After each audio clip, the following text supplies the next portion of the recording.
remember, you pay nothing until we win for you. The Live 5 for 6 Skyview Network, sponsored by Terry Lambert Hyundai. Well, look at this. This table is reserved for the two of us. How about that? What's on the menu? Well, chilly temperatures tonight, yes, but clear skies. It will be a lovely evening for Valentine's Day for sure. Coming up, though, we're going to talk about some much warmer temperatures headed our way. The 5 for 6 forecast. Right now, News Channel 6 at 6. Another stalemate in the search for a city administrator. Why Augusta's mayor says it proves he needs a vote. As your News at 6 starts now. Live from Television Park, this is WJBF News Channel 6 at 6. Good evening, everyone. I'm Jenny Montgomery. I'm Brad Means. Thanks for joining us. As coverage you can count on begins with a local race headed for a runoff. Republicans Gary Richardson and C.J. Pearson, the top two vote getters in that House District 125 contest yesterday, but neither got 50% plus one of the votes. Richardson got 37%, Pearson about 31%. We need our representative sitting in that seat. But we'll get there. It's just going to take some time. We're in it to win it, and so we'll just keep plugging and work hard to get there. You know, this was a David versus Goliath fight, and David is still standing. And over the course of the next few weeks, we look forward to continuing to make this campaign about the issues that actually matter to the people of the 125th District. That runoff coming up in 4 weeks on March 12th. It is time now for our first check of the weather. And for that, we turn to our chief meteorologist, Tim Miller. Happy Valentine's Day, y'all. We were talking about Jenny's shoes in the 5 o'clock hour. Jenny, you got to post a picture of that on Facebook. I mean, they are the coolest shoes. Y'all, they're so nice. You're going to love that, I promise you. Just in time for Valentine's Day. Hope you had a great Valentine's Day, Mother Nature. In just a few minutes, Jenny Brand. All right, Tim, we appreciate it. Augusta's stalemate for naming a permanent city administrator has some saying it's making the case for a change to the city charter. It's something Richmond County voters will be deciding in May. George Escala explains. Augusta IT Director Tamika Allen is the finalist Mayor Garnett Johnson wants as permanent administrator. I made a decision based solely on experience and qualifications. Solely based on experience and qualifications. Tuesday, commissioners were divided on naming Allen, but when Commissioner Bobby Williams abstained, it prevented Mayor Johnson from breaking a 5-5 tie in her favor. It has always been the premise that in the event of a tie, the mayor has the opportunity to break that tie. Unfortunately, it does not happen because of the abstentions, and that's why I asked for the introduction of Senate Bill 231. Senate Bill 231 would allow Augusta voters to determine if the mayor should vote like the other commissioners and not just break a tie. And supporters say the administrator's stalemate shows the need. I think so. I mean, obviously, you see that we're divided on who the commission wants 5-5 based on where we each feel the government should go.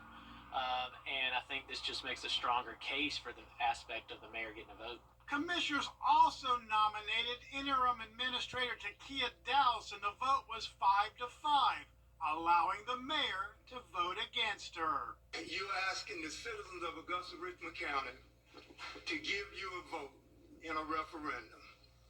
You've always had a vote, Mr. Mayor, and you just exercised that vote on today. You see what's happening to our government. You see what's happening to our community where one district commissioner can hold up progress, and that's what happened yesterday.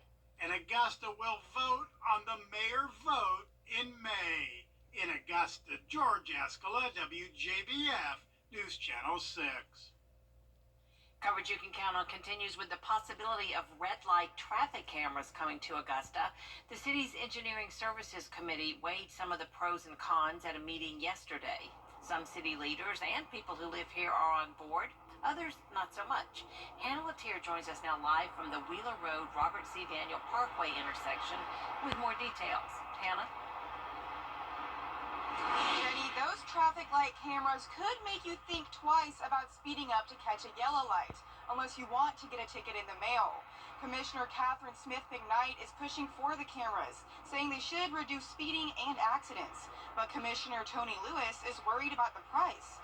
The Assistant Director for Traffic Engineering, John Usry, says the cameras will help reduce big accidents, but they could increase minor fender benders. Drivers I spoke to are all for them. It's a great idea. I think there's a lot of this red light cameras will work because a lot of people are just running that past the red light. And they don't care if it's red light and they're making a turn, they'll still go in because they think got that so many seconds to get out of the way before those other cars come up. Usry says he will continue to look into the costs of the cameras. Live in Augusta, Hannah Latier, WJBF News Channel 6. Charges have been upgraded tonight for an Aiken County mother in the death of her infant daughter. 21-year-old Jordan Fowler arrested and charged with murder. Investigators say she would shake and squeeze her nearly 2-month-old baby. That led to broken ribs and extreme injuries, which led to the child's death.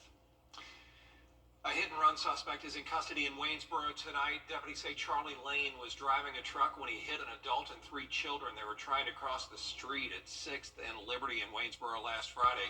Lane faces several charges, including leaving the scene of an accident with injuries. A shooting investigation is underway in Aiken. Police were called to the Quality Inn on Richland Avenue West in Aiken around 1:30 this morning, and when they arrived, they found one person had been shot several times. The victim was taken to the hospital. 2 people have been arrested in this case for other charges. Another shooting investigation underway in North Augusta, where about 3 o'clock this morning, 2 people got shot on Weston Street off Seymour Drive. The victims actually drove themselves to the hospital before investigators got there. So far, no arrests. People in Barnwell and Burke counties could soon have an easier way to go back and forth. The project involves building a bridge over the Savannah River connecting Highway 125 in South Carolina with Highway 23 near Waynesboro. It's expected to cut commute times and boost economic opportunities in both counties. We have already approached our local legislative delegation. We have went to the regional transportation group, which is Lower Savannah Council of Governments. They have given this our approval and put it on their list for the next 10-year project. The project is still in its infancy. The county will need to have access to the river from SRS. An engineering study will also need to be completed. A major project coming to a close in Augusta. The demolition of the old law enforcement center is almost complete. The Richmond County Sheriff's Office moved out of that facility nearly a decade ago. It used to house the old jail, 5 stories tall. In 2020, commissioners voted to tear it down. Thompson Building Wrecking got to work in 2021, and they gave us a behind-the-scenes look of everything they're doing over there, what it took to get to this point. And, Thompson has done a ton of quality work in these parts over the years. They say this is their biggest project ever. Yeah, they've done a great job on facing some challenges, some weather challenges. It was a large taking for Thompson of the size of the building, the amount of concrete and steel that was involved in this building that had to be crushed and disposed of. So they've done a wonderful job. Thompson Building Wrecking hopes to finish demolition in about a week, and then the property is going to be green space for the time being as Augusta commissioners decide on what to do with it in the future. Still ahead, a man arrested in a South Carolina kidnapping. How investigators say the internet was involved in the crime. After the break. A beloved county, Augusta, part of the Gerald Jones family. A Wisconsin man under arrest and accused of kidnapping a 13-year-old from South Carolina. Investigators say the 2 met online. Scarlett Lisjack now with how parents can protect their children. It's not hard to access the internet these days. It's just easily accessible. It's at everyone's fingertips, and I mean, everyone has a phone or a device. For children, this easily accessible place can be dangerous. There's been more and more parents approaching us about somebody messaging their children. Children do not understand, and they really are not capable of understanding of their communication and who they're communicating with and how dishonest the person on the other side can be. Online predators can easily pretend to be someone they are not. There's no distinct demographic. It's people from all walks of earth. It's males, females, it's older people, it's younger people. You don't know who they're talking to. They may seem trustworthy, but you just don't really truly know who is behind that keyboard. The Greenville County Sheriff's Office says this has been an ongoing issue. As the internet began to spread and became more available to more and more people, unfortunately with that, you had those who were trying to prey on those children. So it's nothing new. It's something that we have seen, but something that we're continuing to look into and try to tackle and combat. Authorities and advocates say parents have an important role in fighting crimes against children online. We have investigators who can look into these types of incidents after they happen, but we need parents to really get out in front of this. We need guardians to get out in front of this and engage with their kids. All parents need to be nosy. We're at a time where parents do not need to be their child's friend. They need to be their child's protector. Continually keep talking to them over and over and over again. Sheriff's Office says that parents can also use technology to their advantage. Parental controls that they have on a lot of these devices, a lot of people just ignore them, but they're really good and useful tools. They can block certain apps, they can block certain sites. Tim joins us now with another check of the forecast. Yes, let's look at the almanac for our Valentine's Day. 66 degrees on a high day. What a beautiful day. Start off a little chilly at 33. Record low is 3 in 1899. We had a streak of days where we were really cold way back then. Not so though now. The forecast is warming up. Ashley's President's Day sale is For 6 umbrella at WJBF.com. Thanks, All Tim. right. Still ahead of top 15 matchup for the Gamecocks men's basketball team. And Tiger Woods makes his official return for the first time since the 2023 Masters tournament. We're standing up for our right to be lazy. We work hard. We deserve to scroll hard. It's the President's Day sale. Amazing savings store-wide. Lazy Boy. Long live the lazy. the exterior of your home. We're standing up for our right to be lazy. We work hard. We deserve to scroll hard. It's the President's Day sale. Amazing savings store-wide. Lazy Boy. Long live the lazy. The Scholar Athlete Awards are brought to you by Jefferson Energy Cooperative, Rebath of Augusta, McDonald's, and WJBF News Channel 6. Now, WJBF sports coverage you can count on.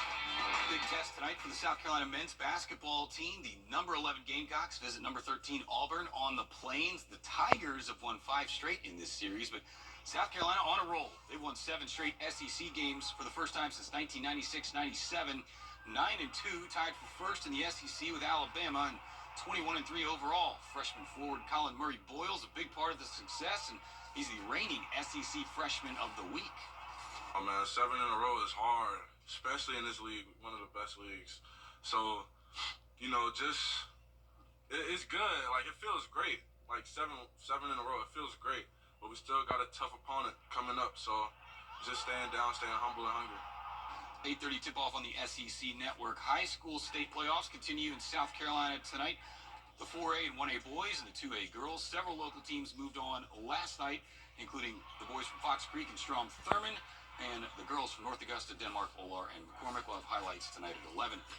Tiger Woods making his first official start this week since withdrawing from the 2023 Masters tournament last April. He'll play and host this week's Genesis Open in Los Angeles. Last time we saw him play was 2 months ago at the Hero World Challenge. He's got a new ball, a new clothing line, and a new caddy. They'll tee off at 12:25 Eastern Time with Justin Thomas and Gary Woodland. This week's WJBF Scholar Athlete is Will McNeely from Thomas Jefferson Academy. He's a 3-sport star for the Jaguars, plays baseball, basketball, and football, where he's been All-State and All-Region for 2 years in a row. In the classroom, he's on the honor roll in the Beta Club, won 4th place at state for photography, and his parents and coaches say Will always is self-motivated. It's amazing. he's worked really hard.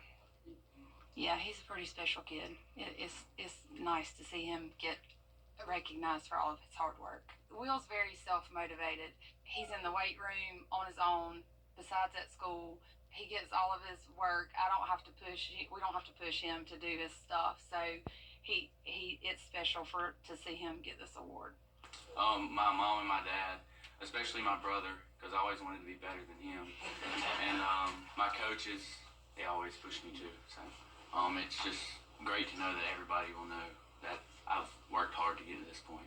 Well, it's great to see a kid like Will win this award because of how hard he's worked. I've been able to be with him since a seventh grader, and he's just so self-motivated, and to see that he goes above and beyond in everything he does. So it's great to see him get awarded like this. So we just got Will. This is his first year playing basketball, but he's already improved so much over the couple weeks that he's been playing, and he just brings a lot of leadership to the team. A lot of people look up to him, and he, and now that he's a senior, just the high standard that he set for himself, that's what I've seen is just his growth as a leader. And he's headed to Mercer in the fall. Congratulations and best of luck. We'll be right back. It is important to have a... Every day is a miracle. The Live 5 for 6 mobile app. Download it today. Plans for this evening, everything's fine for Valentine's Day night. A little chilly tomorrow morning at 33, but look at that. We're pushed near 70 for both Thursday and Friday. And that is our report for now. Thanks for watching. We'll see you again for News Channel 6 at 11. Good night.